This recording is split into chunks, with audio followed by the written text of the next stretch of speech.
የአሜሪካው ፕሬዝዳንት ዶናልድ ትራምፕ በመጀመሪያውም ሆነ በአሁኑ የስልጣን ዘመናቸው እንደ ቻይና በትራቸውን ያሳረፉበት ሀገር የለም ቢባል ማጋነን አይሆንም። ይህም በዋናነት በንግድ ሚዛን መዛባት፣ በቴክኖሎጂ ሽሚያና በብሔራዊ ደህንነት ስጋቶች ላይ ያተኮረ ነው። ፕሬዝዳንት ትራምፕ በመጀመሪያው የስልጣን ዘመን በቻይና ላይ ከ250 ቢሊዮን ዶላር በላይ በሚገመት የገቢ ዕቃዎች ላይ ከ10 እስከ 25% የሚደርስ ከፍተኛ የታሪፍ ጭማሪ በማድረግ የንግድ ጦርነቱን ማስጀመራቸው ይታወሳል። በሁለተኛው የስልጣን ዘመናቸው ደግሞ ከቻይና በሚገቡ ማናቸውም ዕቃዎች ላይ ይፋ ያደረጉት ታሪፍ 60% ወይም ከዚያ በላይ መጠን ያለው ነው።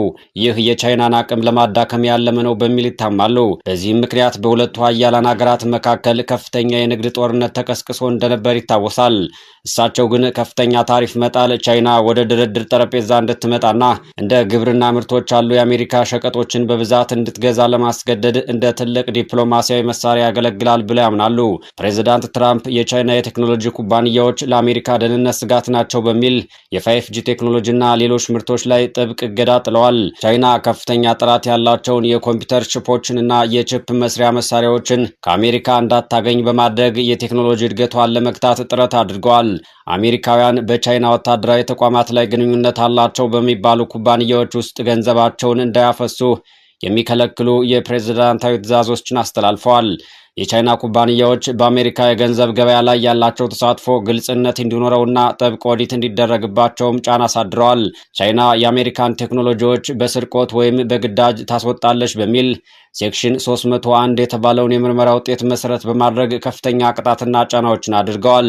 እንደ አውሮፓውያን አቆጣጠር በ2020 ቻይና የ200 ቢሊዮን ዶላር ተጨማሪ የአሜሪካ ምርቶችን እንድትገዛ የሚያስገድድ ስምምነት እንዲፈረም አድርገዋል ይባላል። በአጠቃላይ የትራምፕ ፖሊሲ ቻይና በአሜሪካ ገበያ ያላትን የበላይነት በመቀነስ የአሜሪካን አምራች ዘርፍ ማነቃቃትና በሁለቱ ሀገራት መካከል ያለውን የንግድ ጉድለት ማጥበብ ላይ ያተኮረ ነው ይባላል። እዚህ ላይ ዶናልድ ትራምፕ በቻይና ላይ እነዚህን ጠንካራ ኢኮኖሚና የፖለቲካ ጫናዎች የሚያደርጉት ለምንድን ነው መባሉ አይቀርም። አሜሪካ ከቻይና የምታስገባቸው ዕቃዎች መጠን ቻይና ከአሜሪካ ከምትገዛው እጅግ የላቀ በመሆኑ ይህን የንግድ ጉድለት ለመቀነስና አሜሪካ የምታወጣውን ቢሊዮን ዶላሮች ማስቀረት የሚለው አንዱ ምክንያታቸው ስለመሆኑ ይነገራል። የቻይና ምርቶች በአነስተኛ ዋጋ ወደ አሜሪካ መግባታቸው የሀገር ውስጥ ፋብሪካዎች እንዲዘጉና ዜጎች ስራ እንዲያጡ አድርጓል ብለው ስለሚያምኑ ታሪፍ በመጣል ምርቱ ወደ አሜሪካ እንዲመለስ ይፈልጋሉ። ቻይና በሰው ሰራሽ አስተውሎት AI በ5G እና በከፍተኛ ጥራት ቺፖች የአሜሪካን ቀዳሚነት እንዳትቀማና የአሜሪካን የቴክኖሎጂ ሚስጥሮች እንዳትሰርቅ ለመከላከልም ነው። እንደ ሁዋዌ ያሉ የቻይና ኩባንያዎች ከሀገሪቱ ኮሚኒስት ፓርቲ ጋር ግንኙነት አላቸው የሚል ስጋት ስላለ እነዚህ ኩባንያዎች የአሜሪካን መሰረተ ልማት ለአሰላለል ወይም ለመረጃ ስርቆት እንዳይጠቀሙበት ጫና ይደረግባቸዋል።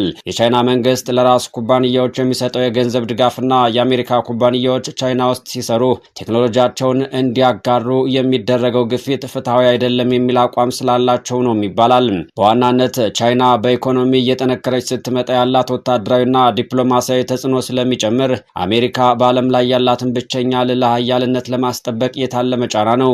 ቻይናም ከአሜሪካ ለሚሰነዘርባት የንግድና የፖለቲካ ጫናዎች በተለያዩ መንገዶች ምላሽ ስትሰጥ ቆይታለች። አሜሪካ በቻይና ምርቶች ላይ ታሪፍ በጣለች ቁጥር ቻይናም በተመሳሳይ ከአሜሪካ ወደ ሀገሯ በሚገቡ ምርቶች ላይ የታሪፍ ጭማሪ ታደርጋለች። በተለይም እንደ አኩሪ አተር ያሉ የግብርና ምርቶችን ኢላማ ስታደርግ ታይታለች።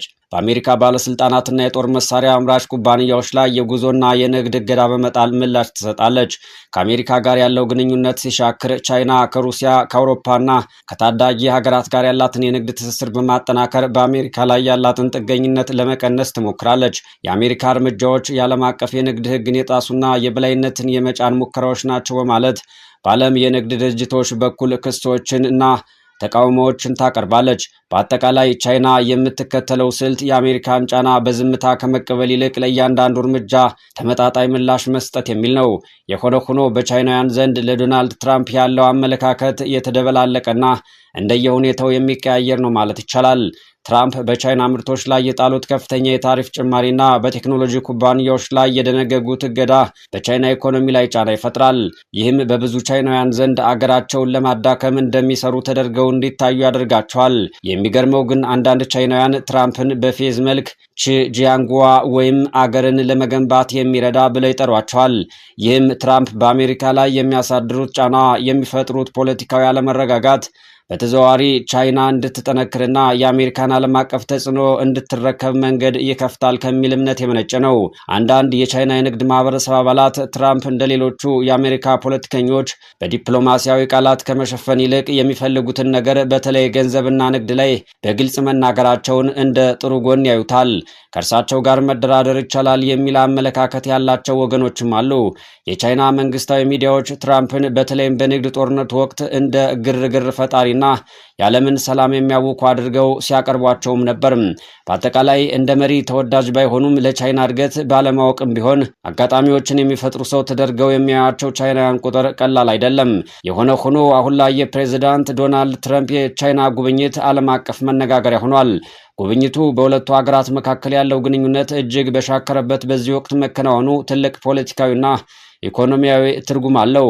ትራምፕ በቻይና ምርቶች ላይ የ60% ታሪፍ ለመጣል ባቀዱበት በዚህ ወቅት የጉብኝት ሁለቱ ሀገራት አዳዲስ የንግድ ስምምነቶች ለመደራደር እድል ሊፈጥር ይችላል።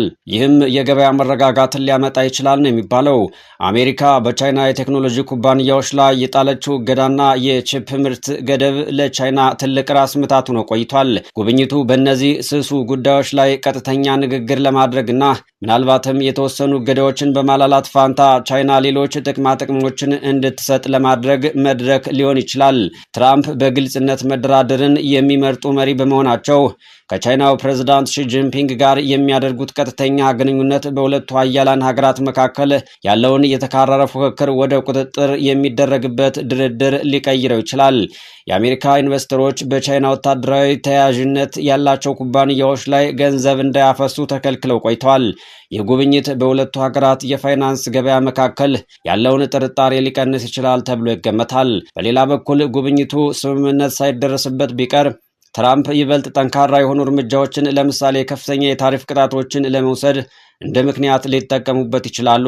በአጠቃላይ ጉብኝቱ በሁለቱ ሀገራት መካከል ያለውን የቀዝቃዛ ጦርነት ስሜት የሚቀንስ ወይም ደግሞ ቀጣዩን የኢኮኖሚ ጦርነት አቅጣጫ የሚወስን ትልቅ ክስተት ይሆናል። ከዚህ ባሻገር የዶናልድ ትራምፕ የቻይና ጉብኝት ከሁለቱ ሀገራት ግንኙነት ባለፈ በዓለም አቀፍ ደረጃ የተለያየ አንድምታዎች ይኖሩታል ተብሎ ይገመታል። ሁለቱ ሀገራት በንግድ ስምምነት ላይ ከደረሱ የዓለም አቀፍ የአክሲዮን ገበያና የንግድ እንቅስቃሴ መነቃቃት ያሳያል። ነገር ግን ንግግሩ ካልተሳካና ትራምፕ ቀደም ብለው የዛቱትን የ60% የታሪፍ ጭማሪ ተግባራዊ ካደረጉ የዓለም የንግድ ሰንሰለት ከፍተኛ ቀውስ ይገጥመዋል። አሜሪካ በቻይና ላይ የምትጥለው ታሪፍ የሸቀጦችን ዋጋ ሊያንረው ስለሚችል ይህም በዓለም አቀፍ ደረጃ የዋጋ ግሽበትን ሊቀሰቅስ ይችላል። ትራምፕ ከቻይና ጋር የንግድ ስምምነት ላይ ትኩረት አድርገው ሌሎች ፖለቲካዊ ጉዳዮችን እንደ ታይዋን ወይም ደቡብ ቻይና ባህር ጉዳይን ወደ ጎን ካሉ በቀጠናው ያለው የኃይል ሚዛን ወደ ቻይና ሊያጋድል ይችላል።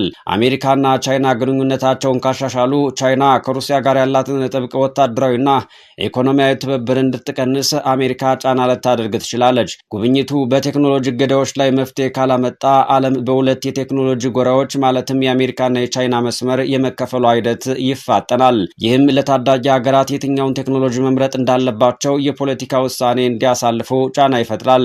ቻይና በአሜሪካ ገበያ ላይ ጫና ሲበዛባት ፊቷን ይበልጥ ወደ አፍሪካና የእስያ ገበያዎች በማዞር መዋለ ንዋያን ልታሰፋ ትችላለች። ትራምፕ ቻይና የአሜሪካን የግብርና ምርቶች በቢሊዮን ዶላር እንድትገዛ የሚያስገድድ ስምምነት ላይ ከደረሱ ቻይና ከሌሎች ሀገራት ለምሳሌ ከብራዚል ወይም ከአፍሪካ የምትገዛውን ምርት ልትቀንስ ትችላለች ነው የሚባለው።